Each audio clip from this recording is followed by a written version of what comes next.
গতকাল আমেরিকার এক এয়ারপোর্টে এক আজব ঘটনা ঘটে গেছে। হ্যাঁ গাইস, আপনারা শুনলে অনেকেই অবাক হয়ে যাবেন।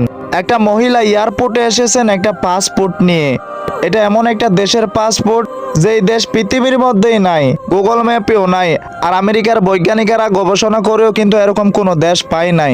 আরেকটা মজার বিষয় কি জানেন? ওই মহিলাটার পাসপোর্টের মধ্যে অনেকগুলা দেশের সিল মারা আছে। মানে মহিলাটা অনেক দেশে গিয়েছিল, ঠিক আছে? ওই মহিলাটা যেই দেশগুলোর মধ্যে গিয়েছিল সেই দেশগুলাও নাকি পৃথিবীর মধ্যে নাই। মানে ভাই বিষয়টা বুঝতেছেন? ওনার পাসপোর্টে যেই দেশ লেখা আছে সেই দেশও পৃথিবীতে নাই। আর উনি যেই যেই দেশে ঘোরাঘুরি করছিলেন ওরকম কোনো দেশও পৃথিবীতে নাই। ভাই অনেক কাকতালীয় একটা বিষয়।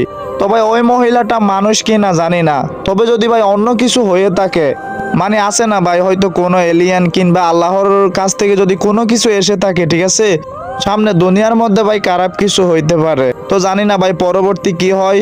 বৈজ্ঞানিকরা কিন্তু অনেক গবেষণা করতেছে। তো আসল ঘটনা ভাই আমরা পরবর্তী জানতে পারবো।